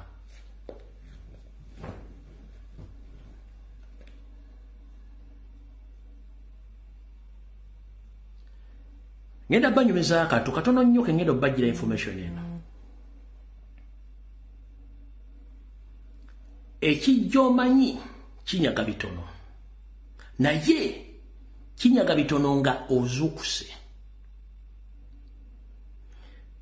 mu Uganda ensi ejja okkuluma okujjakumu omusaayi n'okusiga obulwadde bw'omusujja ejja owulira boloseke neekunywa neekulekamu obuwuka bwa malaria netambula negenda kubanga tofuddeeyo kugirwanyisa nkiddamu mu Uganda ekirwadde ekiruma Uganda up to now kwe kuvaayo kwogera ensonga ezino bataasa obuyaaye obunanfuusi obukenuzi. The moment you keep silent and you don't talk about issues which are taking place in the country, the Rwandese Tutsis, they are going to use that advantage to take over our country and to mistreat us. Tujja kugwera nga tugenze mu nsi tufuuke mampoze nga tule sensi yaffe. Njagala okubaza mwenna abavudde ku mitimbagano wone mwogera. Ne bw'osirika era ofa naye ensi ogirekedde ani bw'osirika. Teri muntu yandiyagadde kubonaabonera mu diaspora kuno. Nobeera mu nnyumba nobeeramu ng'olinganga firiji tokyuka olyawo osula mu nju bw'omu kiruma. Bannayuganda bafiira mu apartments mu Bulaaya n'omulambo ne basanga mama wagumba nga yafudde kuba talina relative yonna. Eri si wammwe, we have to go back home. Nawe ayagala okujja mu diaspora nkulya nga tonnalinnya sooka olwanirira ensi yo. Kyovula nti bakubuuza ogenda kumala bbanga ki mu nsi gy'olaga, ogenda tuukira ludda wa, ogenda kubeerawo otya. You have to wake up and speak. Bw'otaayogera ensi bagenda gitwala. Ne bw'onobeera mu America n'ogula ennyumba si yo, the end of the day ogenda kuweza emyaka 7 bakufuluma kutwale mu care home ennyumba bagitunde balance bamukuliiseeko asigalawo ffe for God and my country. Bigwe mu diaspora omwana w'olumala okula n'afuluma ennyumba n'agenda, that is it, taddamu kutegeera. Bamukubira bukubizi nti yoyo mama yafudde okay, no problem. When are we sending her off? Achidamuti, no problem. Why food? It's okay. But mumuzika did let me know the date and time. I'll come for the burial ceremonies. That is it. Nge siwe bulombolombo nenono bwaffe. Omwana nchiddamu gwozaala. Akoleka mu nju ng'akuze n'ogisigalamu ne bakutwala mu care home n'ofa n'omukubira essimu taata we yafunaga okay. Very sorry. Please inform me about the program. I'll come and bury. That is it. Tafayo. Songa ate waffe tulina abooluganda abakola emikwano abazzukulu tosobola kufuna bizibu ng'ebyo tubeera ne family tubeera naye mulemi okulwanira ensi muli kubumpwakimpwaki bakwasa ssente oli mu diaspora oli mu kusinika binnyo muvudde ku nsi yammwe tubagamba kabaka muwembe mu Bungereza mulega bulezi mitwe ng'ate byaffe mubimanyi nti abasajja bazze kuwamba nsi muli mu kusinika businisi manye tubagamba ensonga zino mwefuula batategeera. Buli ayogera oba oyogera batoyogera bagenda kutta mulina okwogera ensonga zino njala okubaza nnyo Father Chibi gw'omu ku basajja bannabbi ne bavudde ne boogere kiba kibe va ku baana basuleyoga bannagamba yogera ensonga ebeerewo it's on record bamanye nti ekyakusiza kwogera nsonga funa tebajja tutta kumalawo nolina gataalo bwe njogera nnyo njogera ku nsi kubanga zino ensi si zaffe si birongi nga wannaku bironga mu Uganda wanajja kunonya kigula magala ddiba nga mmwe abalala akugamba open ensimu gifuze buno tufuze bimusa abaana b'abantu period kulira nze gavumenti eno sijagalira ddala man sijagalira ddala batufuze bubi bafuga bulungi nene batuka ne batuwonoonera bagyononye buli muntu atya okwogera buli ayogera ng'atya kufa tubagala kubagamba ne tubonabona ne tugenda malwaliro mazima nolengera mukadde bwo nga tiyandifudde nolwokuba tewali ddwaliro olumbe lumukubye ali rakayi wemuvugira omuntu wamutuuse mulagira ng'afudde tulina abantu bangi abafudde naye nga tebandifudde abantu abali after authority after ranks after power not service ebononye eggwanga lyaffe ne boogera mu kitabo kya Quran surat al-Fatiha verse esembayo boogera ku bantu Allah be yawa favor be yawa omukisa ti Mukama nti Allah mbeerenga abo bwewa favor saabaakole bekunyiza mu maaso go mbabuuza basiramu surat al-Fatiha. Katonda atwagaliza sijja kamalayo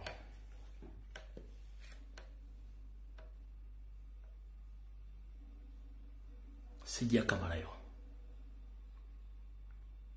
ensi bagitwala motodde kuba batadde mu deception babatadde mu deception simanyi ndi wabitiibwa simanyi ndi mukunguwa babatadde nze bakyabalimbira mu egyo emyaka buli muntu wala mu Uganda n'alwala bamutwala Nairobi okumpi alwala mu Letaano ttake bamutwala India bamutwala Germany Uganda bumuzimba amalwaliro agalina equipments Uganda ettaka libbika lifa abasawo bali specialized bonna abaana abasomye badduse bafulumya eggwanga lwaki what went wrong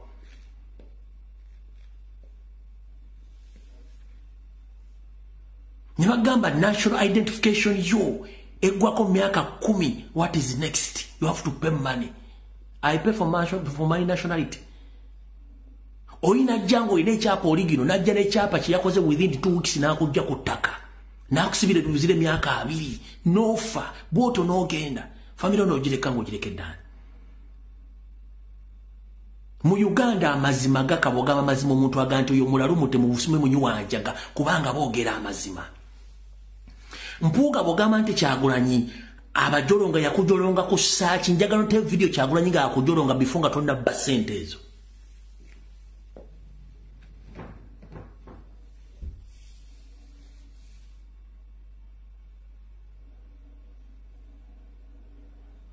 muri mu system eri abajjajjaffe nti bwe twabeeranga ku lujjuliro oba tetuli ku lujjuliro nga tutudde n'abantu abakulu nti omuntu omukulu waakuumula omukka tosekka tonyiga ofiira muri mu kimugu jjajja tanyiige nga muntegedde nti afuuye eyo system mbi bw'oba ofuuye tugga nti ofuuye period that is it eyo system yes bajjajjaffe baatukuza tube n'empisa nti okutuula ku kinu kibi.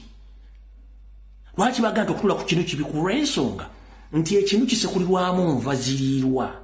Kati gobo ojja kutuula ku kinu nga tewanaabyo olimu obuntuntu bugende bugomu kinu ate sekulimu enva tuliremu obukyafu. Toyera mu lujja kiro not because olujja tesobola kutukula n'olusobola okutukula n'ekizibu ojja kweriramu ebyokulenza n'okweriramu osota ne gukuluma ekiro. Tosala njala kiro kubanga osobola okusala olwala mu nzikiza ne weesala. Okitegeera abakyala temulya nkoko nkulu because enkoko enkulu kyekimu ku biti bwe bawa omusajja mu maka nti ye mukulu yalina okulya enkoko enkulu so tebaga nti osobola girya osobola okirya. Bayo tuyigiriza mpisa. Naye kati tubadde tubawa ebitiibwa ate kati mwe mugifudde advantage yammwe temwagala baboogerako.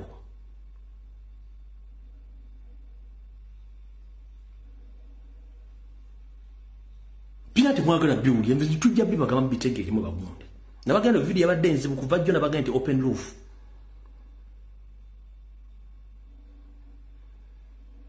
Gwe mpuga njagala ote video nga Kyagulanyi nti atta bakulembeze naawe Abedi Bwanika nkusirimu z'ekinvinvi.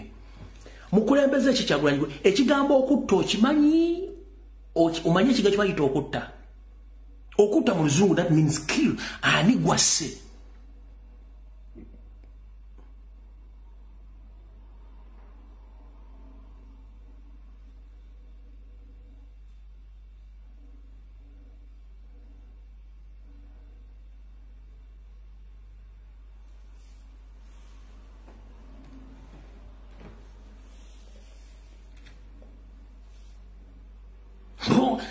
Lekera okutta mukulembeze ekigwase. Mpuuga nga tannabba miliyoni 5 zebba mu parliament Kyagulanyi amwogerako kibi ki?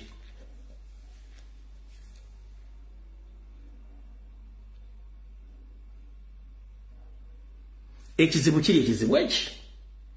Mwe mwali musuubidde emivuyo gye mwakolanga emabega yonna gye mugenda okukola mu national unity platform oba mu people power mwali kulongo deal kubanga we can speak. Mwali mmanyi nti mwe musinga okukola propaganda blackmail mwasemba nakyo. Mwali mmanyi nti obeera ku TV ya CBS ne radio CBS ne BBS ne mujja ne mumedinsire kunga abayise ne mwogera kasasiro mwe ne mugenda teri agenda bali plying no a big no. Social media platform buli omu aleeta engalabi ye in his own fashion n'ayogera ensonga n'agituukiriza bulungi. Kati for example ekyokulabirako ogamba Kyagulanyi muli wa bisiyaga ng'otolese bujulizi bwa Kyagulanyi nti ali ebisiyaga yali akuwabiddeko omusango oba yali akugambeko nti gundi oŋŋambe ekigambo kino? No, kubanga akimanyi blackmail propaganda as simple as that. Takuvumangako kyokka ate guwazze n'omuvuma n'omujolonga. Kati ani aba asiriwazaani? Kuba temwagala kuwulira mazima. Mayiga genti mwawasa basajja Kabaka obutwa ozze okoze propaganda yenna ovudde ogatuga araje katugasa basajja Kabaka wamuwambalira oddawa weegaanye mbw ali Germany. Bimaze okuvuka tugenda ali Namibia atojega ali Namibia ali kuli ali mbw agenze kuwummula mu kati kankubulye Mayiga. Teri musawo kabere wa kinnansi kabere musawo muvungu akugamba nti genda owummule nga takugambe genda kuwummula na famire yo. Ani agenda okulabirira? Kabaka yawummulya mu hoteri wadde mu hoteri na hospitality. Nkubuuza Mayiga omusawo yenna bw'akugamba nti genda owummule akugagenda owummule ng'oli ne famire kubanga they want to go take responsibility take care of. Ani afumbira Kabaka, ani amuliisa, ani amunywesa, ani amwoleza engoye? Mbo yagenze kuwummulamu emirimu amina mingi giri ludda wa Kabaka akola mirimu ki? Kabaka akola mirimu ki?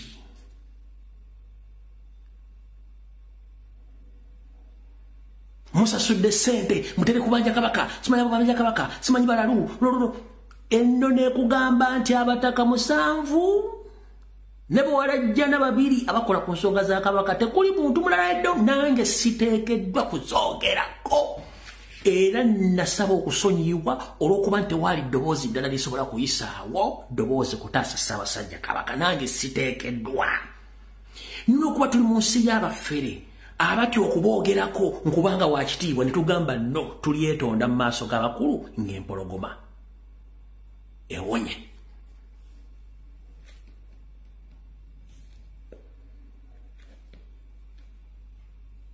Bannayuganda batambudde bagenze Namibia mukubira migration tembakiriza kuyingira bawandise ebbaluwa buli embassy ate mwate ebbaluwa bawandise njiki temuki mufa bw'oba temwena kibagoba lwaki mugezaako kuzibikiriza abantu balina right okudimandinga Kabaka, balina right to demonstrate, balina right okubuuza Ssaabasajja Kabaka kubanga be Baganda abalina obadde oyagala nti Abajapani babanja Kabaka nga kiri ku record Bakatikkiro benyigira mu kutta bakama baabwe enfunda eziwera nga ne Mayiga kitabo kyasomamu ne kuganti eriyo bannaalinya benyigira mu kutta eriyo abambejja banyigira mu kutta Bakabaka tekiriwo olwalero. Sarah Kagere si omu ku baliidinga ne Nabalogo kutta Ssaabasajja Kabaka ne David Wasajja gw'omwagala okuteekawo nga Kabaka. Muliza tuli basiru musasudde abamawulire musimbi temujja kututiisatiisa wadde okkanga omuntu n'omuwano mujja kuleeta Ssaabasajja Kabaka.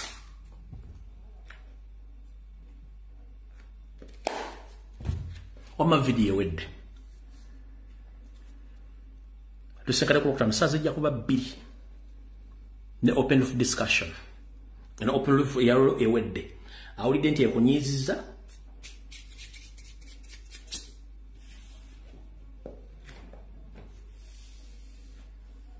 video ewedde mutambule mirembe mukama bankumire tujja kusenkana kulokutano saawezi 2 guluma yaguza ompulidde abedi wanika ovumye Kyagulanyi ebbanga lyonna takunyega asirise naye kati gwe bwe bakugambyeko ku muzeewo n'owulira nga kikutokota kikunigidde ebigambo kubanga temwagala bagambako bakugambye ebigambo by'owulira nakuga nti olaba nze oyo yalaga nti alumbu yali kino nentunaga kuleka kubanga si kyobula ne Kyagulanyi abatunaga baleke boogere naye gwe bakugambye ekituufu mitumbi kubanga kituufu ekitali kituufu. Why do you react on something which is not true? You just ignore. If you know that you're a true politician, if they blackmail you in politics, just keep quiet. Don't defend yourself.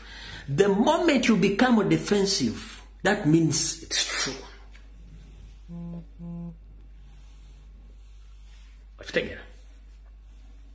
Muvumye Kyagulanyi omusiwako buli kasasiro n'asirika kubanga amanyi si bituufu kati gwe bagambye ku muzego ne bakwata ku ntwingiri bati